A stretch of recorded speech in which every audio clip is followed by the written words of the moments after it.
so even the Muslim bakeries in New York, New Jersey, Los Angeles, they still use white flour.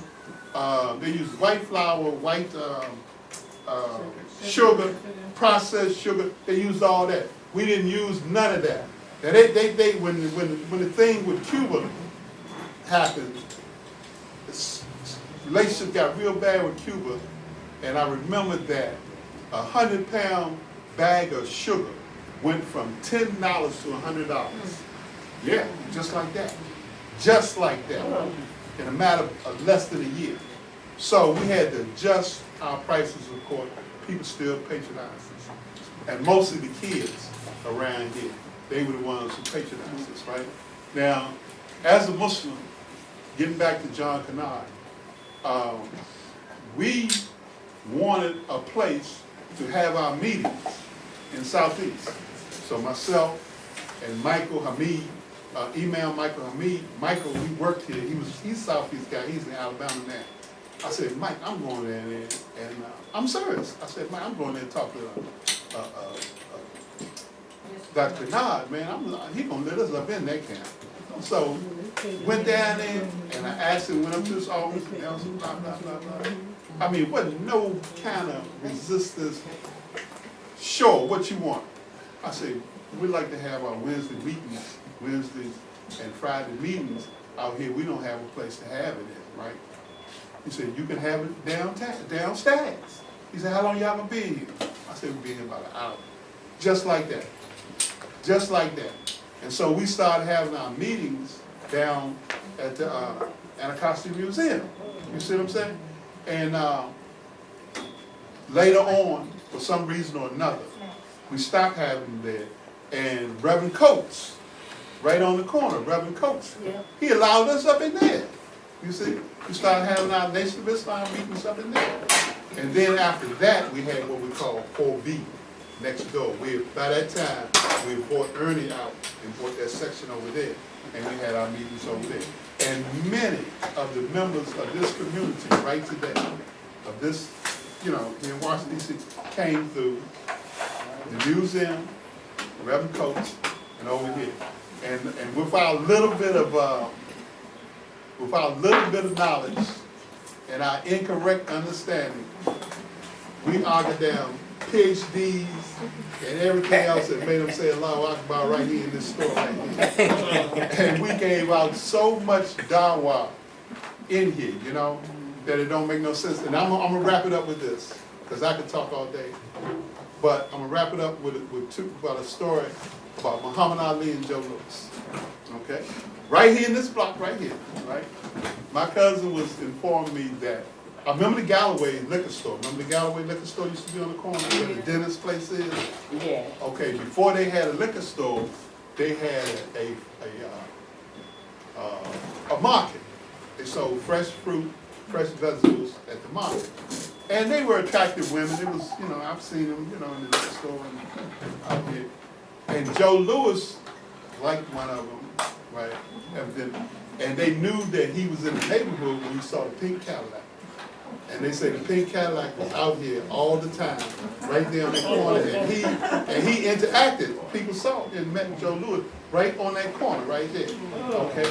Now I'm gonna end up, I guess, with Muhammad Ali. Later after the bakery, they wanted to do something else with this building, and so they made it a fish market called Summer Commons, right? It's a fish market. And they offered me a job here, you know. And so that week of the grand opening, we had a big parade, right? So the parade started off at Frederick Douglass home on W Street. And so all the guys in the neighborhood, I don't know if you've ever met or heard of the Kingsbirds that lived out here. Very popular family, very big and popular. Kingsbird, they had a horse club, Anacostia, some kind of Anacostia, something, horsemen, and all of them had horses. They were in the parade. I mean, it was a nice parade. So we had a ceremony. Imam W.D. Muhammad was here. And so we was up at the Frederick Douglass home, And I have to make it personal because I'm giving this to you as a witness, and I'm in the story. So I lived on what they call Butler Gardens at the time, right? And so so the day of the parade, I went over there because I was going to be in the parade. And so I had some friends that lived across the street from the Frederick Douglass home, right? So all of them started calling my name when I came around the corner. You know, everybody was out there, but Nelson, you know how we are. Nelson, Robert Nelson. So Muhammad Ali, he's sitting in the car with his daughter, man. I thought he was going to get out of the car, but he looked at me and said, yeah, I see you. I just laughed. So they had a parade, and they took my wife, right, and put her in the very front of the parade, right? They had a big banner, Imam W. Muhammad Ali, Sultan Muhammad, the grandson of the Honorable Elijah Muhammad, Jabir's son. They was in a car, put my wife right in the front. And we came on, we marched on down here, right? So that was the parade. A couple of days later, my wife come in the house. He said, "What you doing up in here?" Maybe 2, 3 days. I said, "Well, I'm just, I'm looking at TV." She said, "You need to be down here where the bakery was," because she had worked here. I met my first wife in here. I pulled her. She was one of my fish. Matter of fact, I had a lot of fish off that corner, Dolphins at the time. Hey, they cleaned up real good. We brought a lot of people out of this community into the Nation of Islam at the time, right? But anyway, I said, okay. So I jumped up, I wasn't but a block, if y'all know what I'm talking about, Butler Garden, Fenway Garden, whatever. Run down Morris Road, run over here. So when I get down here, then listen to this, when I get here, Muhammad Ali, it's a crowd, because it's a block party. Muhammad Ali is standing out there, 10 winos, 10 people, including Hank, the guy that I was telling about earlier, owned the grocery store. Hank had a crutch. He was on a crutch, he had a baseball bat. And he was trying to hit Muhammad Ali with the baseball bat. Not only was Hank out there, Muhammad Ali was boxing 10 people at the same time. Well, he was just having a ball. We had police and, the Muslim brother, Muslim, his name Muslim. All them was out there, wasn't it? He was boxing 10 people right in front of the door, right? So I said, wow. So I didn't bother, you know what I mean? So I walked past them. By the time I get right there in that doorway, right there, somebody smacks me in the back of the head. I'm looking at him boxing with 10 people. I walk to the door. I was like, and if you ever played with him, you know that that's how he played. He wasn't going to tap you. He would knock you down, He smacked me in the back of the head. I was like, what's up, champ? I don't know why he did it. Followed me all the way in here. So I'm trying to get him up off me, you know what I mean? He followed me all the way through here, walking right behind me like this. So I go in there, and by the time he spin me around, he put him up. I'm a grown man, but do you know Muhammad Ali is 6'4", he was 6'4", 6'5". He was a big person, smacking me all on my arm. So we had set up for, grand opener, had round tables back there. So I sit down next to Ali Khan. Y'all remember Ali Khan. So I said, I'm trying to get away from, I sit down, Ali Khan. He sit down, almost knocked me out my chair. Boom! All I can do is say, give me your autograph, man. I tried to get him about. Yeah, he gave it to me. He wrote it on a paper, drew a picture of an airplane. Man, that was something. But I had other experiences with him. He was real regular. I've had other experiences with him, but I'll never forget that. Of course you don't forget it. I'm saying you got it. You feel like God, you okay? Yeah. I'll say that, but I'll tell you, I got $1 million. Thank you. Alhamdulillah, man. Alhamdulillah. Time is running short on us. We did have one more person, but is there any question for Brother Mateen, Brother Shabazz? All right, we're going to have Brother Kaleem Umrani came. So he's going to give us at least 10 minutes, and then, this is our Sunday afternoon jazz time. Okay. But Brother Mateen, we really appreciate that, and I think we're going to have a part 2. Depending on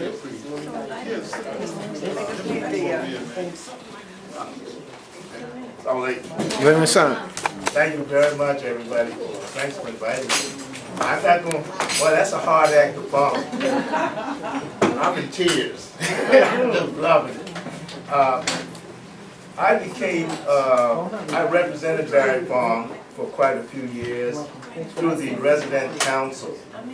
I wasn't born in Southeast. I'm originally from Charleston, South Carolina, and moved here and went back to school at UDC. Actually, when you mentioned the drama group, I was a part of a drama group in St. Louis, Missouri.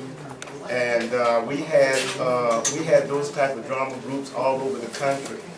You know, we heard about the people in D.C. and New Lafayette Theater in Jersey, Leroy Jones Theater Black, New York, Free Southern Theater in New Orleans, a Negro Ensemble in New York. So we had a network. Watts Workshop in California. And we kind of knew everybody all over the country, so we were all advocating in the 60s and 70s, trying to do things that we thought was African and trying to find our culture. So that's how my journey started, because I'm from South Carolina. I didn't know anything. People started educating me. I just call myself a geechee. So, but I bear witness, because in the 70s, 74, 75, I became Muslim. I resisted for a long time. But then I came to D.C. because I had a sister here. I'd heard about that bakery. So I may have seen you. I came to the bakery. And I bear witness that bread, that whole wheat bread, everything was great. When I was in St. Louis, we went to the restaurant in Chicago with the theater, but I wasn't Muslim then. So, but when I got here, and I went back to school at UDC and started studying, I wrote a paper. The professor said, let's write a paper on our local communities, and I decided to do Southeast, because I was the only one in the class that lived in Southeast. And Barry Farm's history stood out to me. My theater background kicked in, and I wanted a documentary produced on this story. So I came here and started advocating to have that story produced. And Mrs. Farrell in Barry Farm was the head of the resident council, and she took me in. And we formed an ad hoc committee and started trying to get that done and get people's attentions for producing the story. And she told me that her husband used to give the go-go band the boxes because he was a vendor. And they will always come to him with boxes so they can cut it out and make their sounds. I'm not going to talk a whole lot about the history, because you guys have done a great job. But what I would like to do is appeal to you. And I was hoping that there would be a lot of other, especially younger people here, because we need this history produced. This history and other histories. When I was doing this work, and to show you how important it is that you guys are doing this, Harvard University's Alumni Association contacted me. And they wanted to send interns to study Barry Farm's history with me. And at the time, the lady I was talking to was in London.